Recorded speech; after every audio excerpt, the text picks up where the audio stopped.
Hello, good morning to all.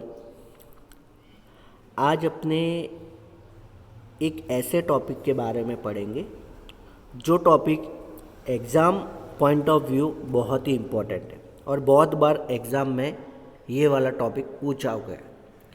और ये topic बहुत ही सिंपल है। अपने डे टू डे लाइफ में किस तरह से अलग अलग तरह के बल लग रहे हैं अपने भौतिक जीवन में, तो उसका ही एक उदाहरण यहाँ पे ये सवाल के अंदर, ये थ्योरी के अंदर अपने को दिया हुआ है। और ये इसको समझना बहुत ही ज़रूरी है। प्रैक्टिकली इसको तुम समझोगे तो बहुत इजीली तुमको समझ में आएगा और बहुत ही सिंपल टॉपिक है।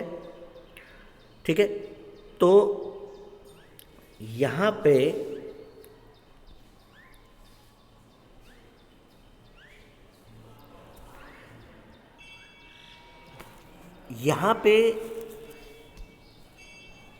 ये टॉपिक वेरी इंपॉर्टेंट है एग्ज़ाम पॉइंट ऑफ व्यू। तो तुमको इसको जैसे ही मैं पढ़ाऊँ उसको एकदम परफेक्टली प्रिपेयर कर लेना है तुमको।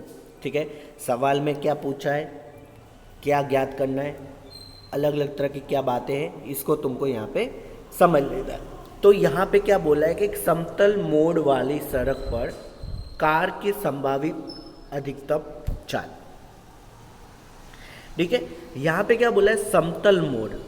समतल मोड़ का मतलब है कि यहाँ पे कोई सड़क है और वो इसका एक सड़क का कोई भी ऐसा मोड़ है।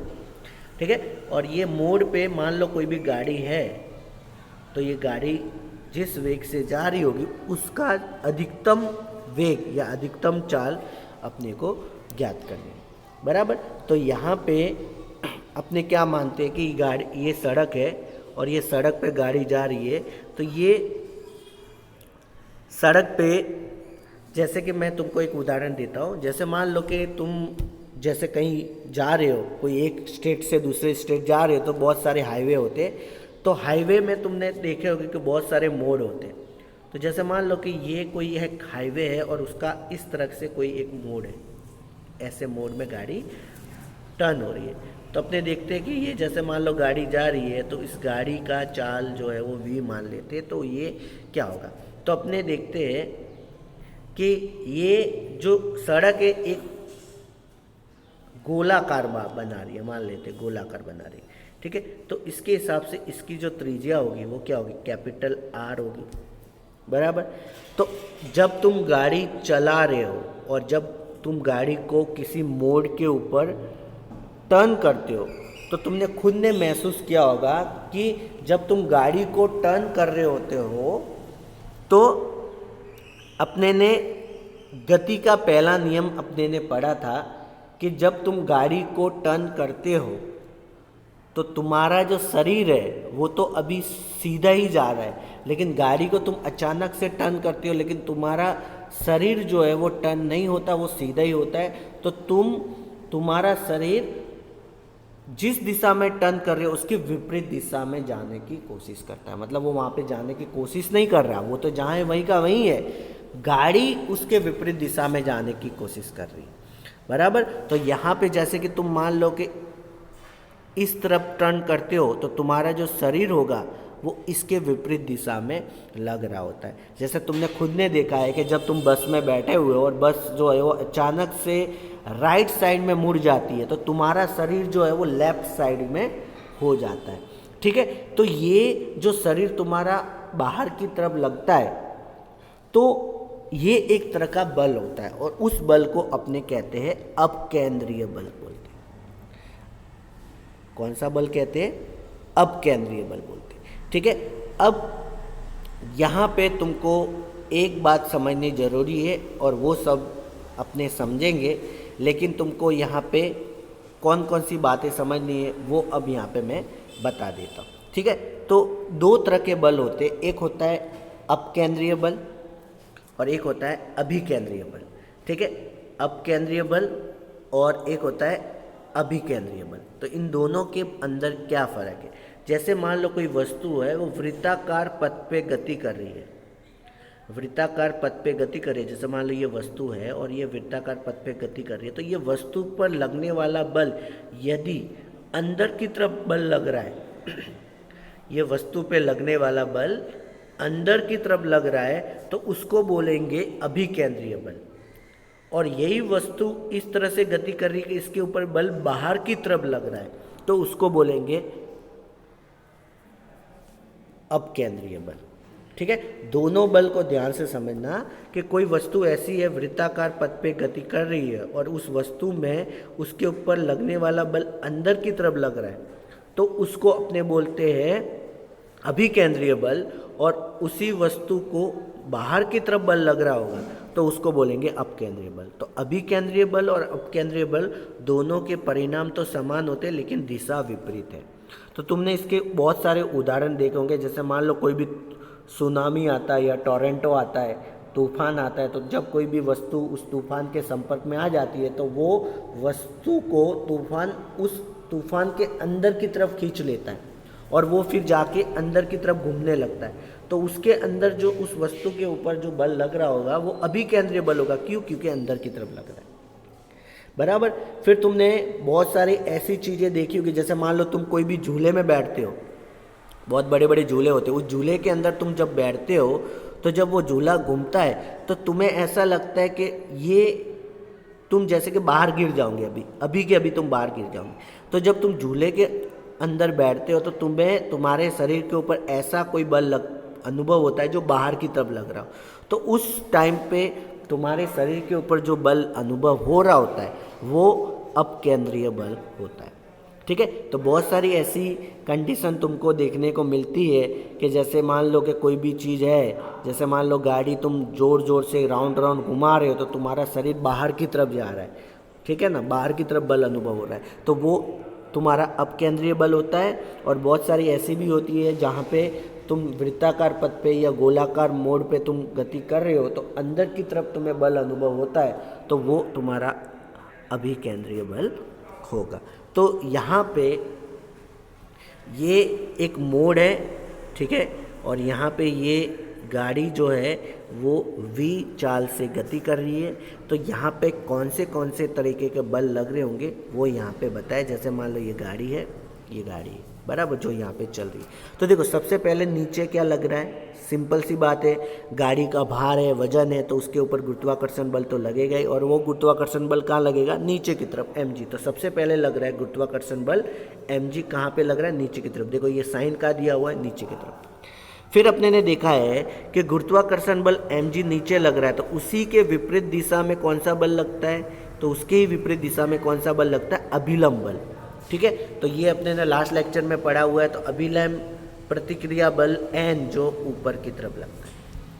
ठीक है, अब देखो ये गाड़ी जो है वृत्ताकार पथ पे गति कर रही है, तो सिंपल सी बात है कि अपने ने अभी पढ़ा कि इस वस्तु, इस गाड़ी के अंदर कोई बैठा होगा, ठीक है, तो उसको बल जो है वो बाहर की तरफ अनुभव होता है। तो बाहर की तरफ तो कौन सा होता है, बाहर की तरफ होता है अपकेंद्रीय बल, और अपकेंद्रीय बल का जो सूत्र होता है वो होता है mv²/r, जो तुमने 9th क्लास के अंदर भी पढ़ा हुआ है। तो अपकेंद्रीय बल जो होता है वो mv²/r होता है, वो तुमको याद रखना है, बराबर।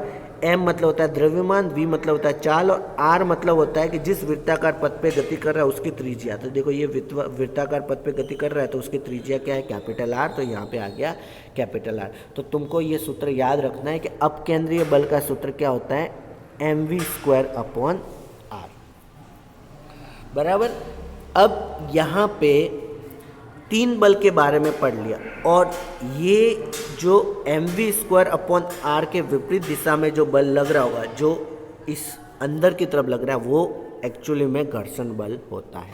ठीक है, जब तुम गाड़ी या कहीं पे कोई भी मोड़ पे टर्न करते हो, तो मोड़ के ऊपर टर्न करते हो तो टायर और सड़क के बीच के अंदर एक घर्षण बल लगता है, और वो घर्षण बल क्या करता है, उस टायर को अंदर की तरफ गति प्रदान करता है। ठीक है, तो जब गाड़ी अब की बार तुम कहीं पे चलाओ, बाइक चलाओ, या तो तुमको फील होगा कि तुम्हारी जो बाइक है वो घर्षण बल, उसके टायर का घर्षण बल अंदर की तरफ लग रहा है, तो यहाँ पे जो Fs होगा वो अंदर की तरफ लगेगा। अब तुम देखते हो कि घर्षण बल अंदर की तरफ लग रहा है, पर रियल में तो जो अंदर की तरफ बल लगता है वो तो कौन सा होता है, अभिकेंद्रीय बल होता है। अभी जस्ट अपने ने पढ़ा कि अंदर की तरफ लगता है वो अभिकेंद्रीय बल और बाहर की तरफ लगता है वो अपकेंद्रीय बल। तो यहाँ पे अंदर की तरफ तो अभिकेंद्रीय बल लगता है। इसका मतलब क्या हुआ कि ये जो Fs है वो अभिकेंद्रीय बल ही, एक्चुअली में अभिकेंद्रीय बल ही है। यहाँ पे जो घर्षण बल जो अंदर की तरफ लग रहा है वो अभिकेंद्रीय बल ही है, बराबर। तो यहाँ पे 4 तरह के बल लग रहा है। नीचे mg गुरुत्वाकर्षण बल लग रहा है, n ऊपर जो है वो अभिलंब प्रतिक्रिया बल लग रहा है, mv²/r जो है वो अपकेंद्रीय बल लग रहा है, और इस साइड जो है वो घर्षण बल Fs लग रहा है। मतलब 4 तरह के बल यहाँ पे लग रहे हैं, सबकी दिशा जो है वो विपरीत है। मतलब यहाँ पे साम्यावस्था की स्थिति जो है वो बन रही है। अब इसको साम्यावस्था के फॉर्म में लिखते हैं। तो यहाँ पे लिखा है कि समतल मोड़ पर सड़क वर्तुल गति कर रहा है, वृत्ताकार गति कर रहा है, तो उस दौरान कार को संतुलित बनाने के लिए यहाँ पे साम्यावस्था रखा है। तो सबसे पहले अपने एक्स एक्सिस को साम्यावस्था में रखेंगे और वाई एक्सिस को। तो वाई एक्सिस में साम्यावस्था में वाई एक्सिस पे कितने बल लग रहे हैं, 2, एक एन और एम जी।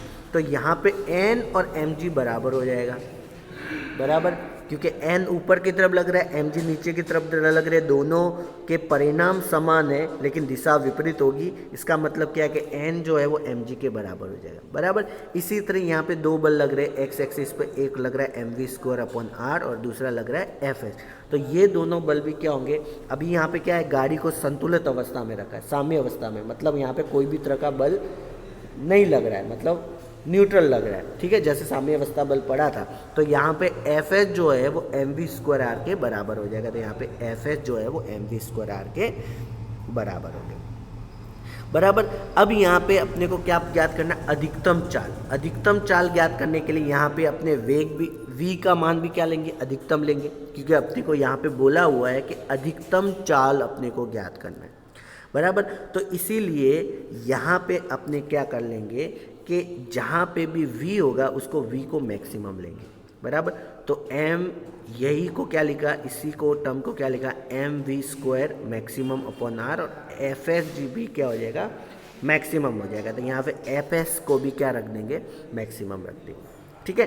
अब Fs मैक्सिमम, तो तुमको इसका सूत्र याद आ रहा होगा, उसके पहले वाले चैप्टर में, इसके पहले वाले लेक्चर में ही मैंने बताया था कि Fs जो है स्थैतिक घर्षण बल, वो स्थैतिक गुणांक और अभिलंब प्रतिक्रिया के बराबर, ये सूत्र अपने ने पढ़ा था, बराबर।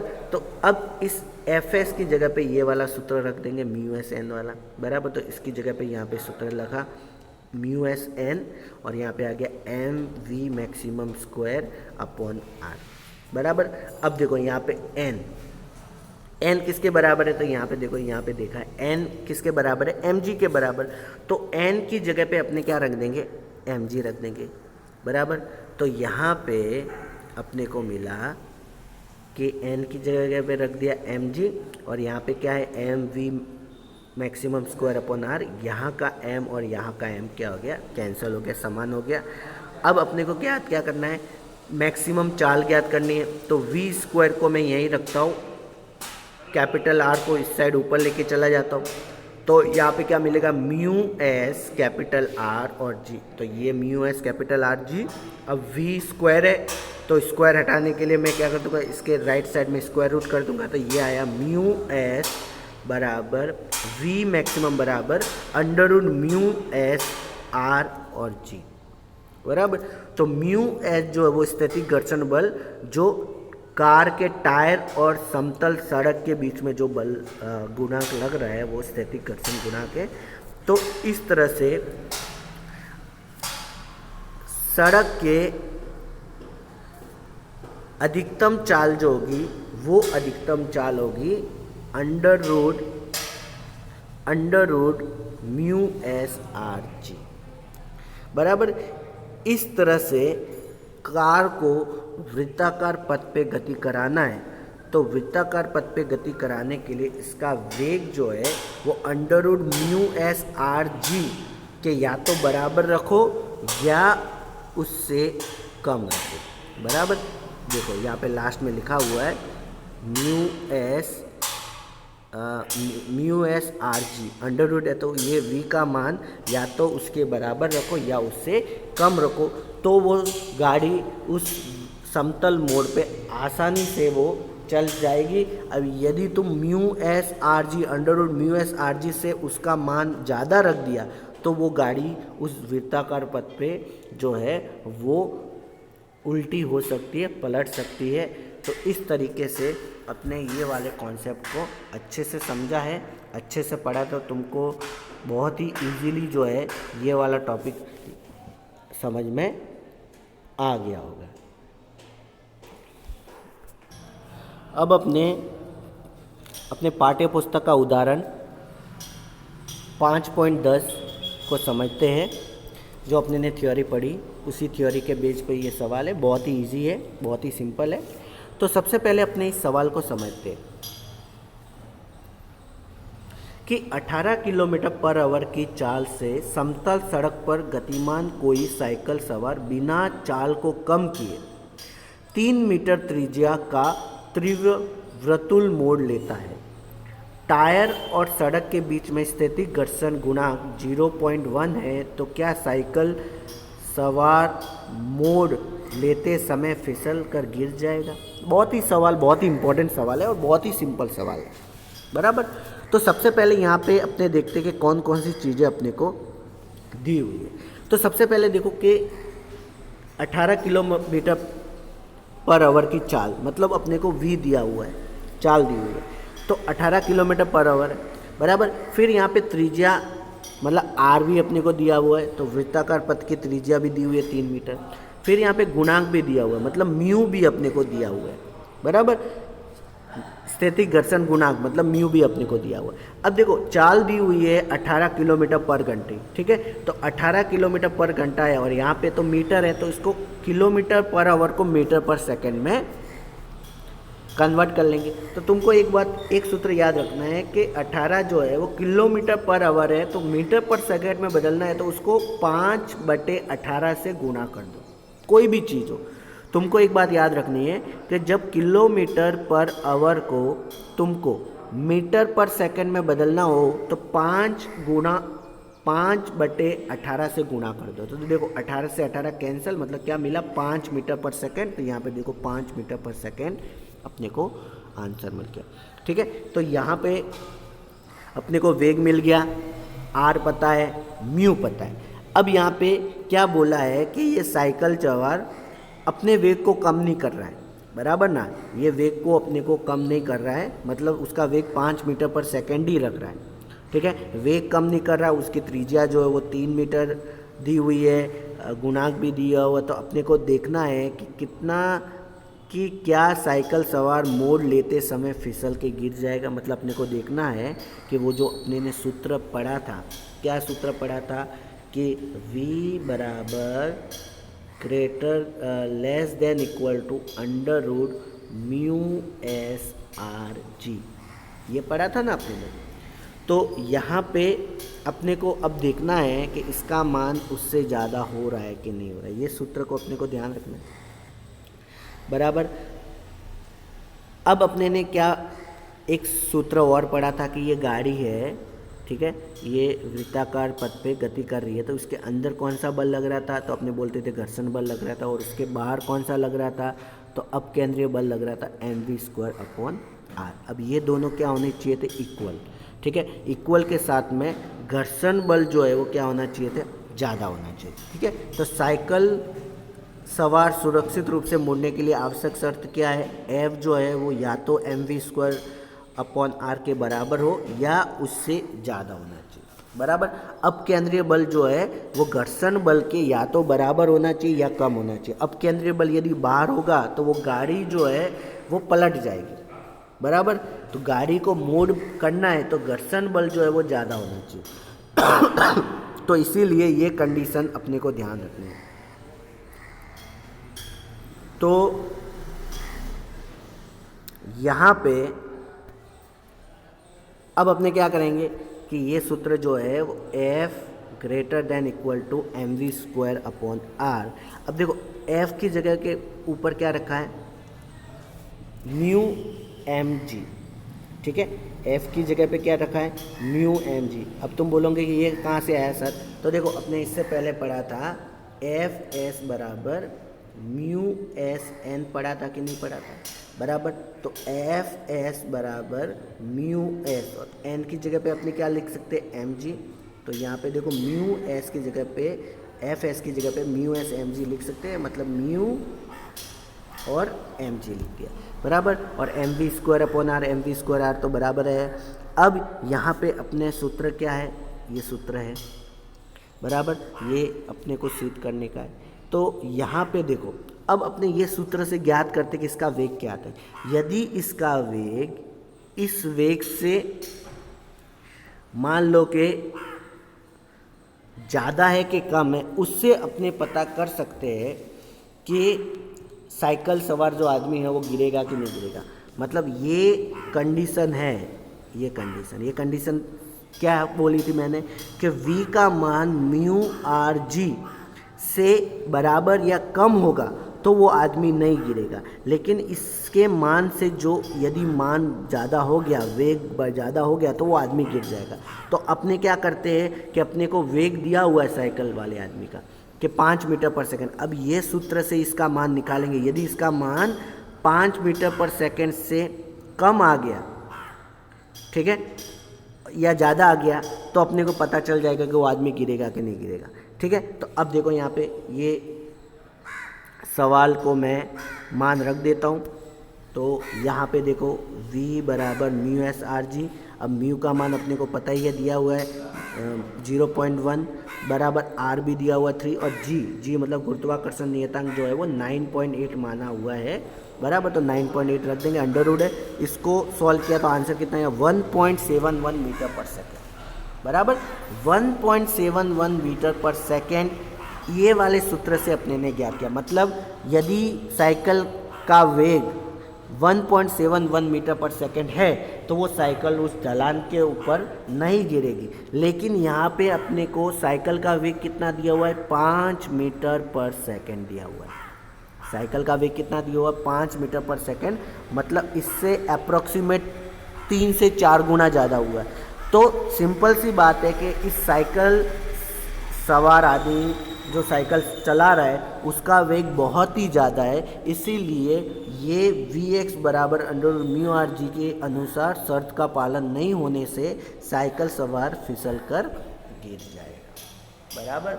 मतलब ये अपने को एक मस्त उदाहरण दिया हुआ है कि साइकिल सवार कोई भी आदमी है उसको ढलान में मोड़ने के लिए कितना वेग जरूरी है। अब जैसे तुम भी जैसे मान लो कि साइकिल कितनी स्पीड से रखो और तुम्हारा भार कितना है, बराबर, साइकिल के टायर और सड़क के बीच में स्थिर गुणांक कितना लग रहा है, ये सब बातें पता हो तो तुम उसके वेग कितना रख सकते हो वो तुम ज्ञात कर सकते हो। तो ये सवाल जो है वो बहुत ही इम्पोर्टेंट है और बहुत ही सिंपल सवाल है, अंडरस्टैंडिंग सवाल है। तो इसलिए ये सवाल को तुमको अच्छे से समझना, और इसके जैसे सवाल बहुत ही आते हैं, ठीक है। तो तुमको इसको प्रिपेयर करना है।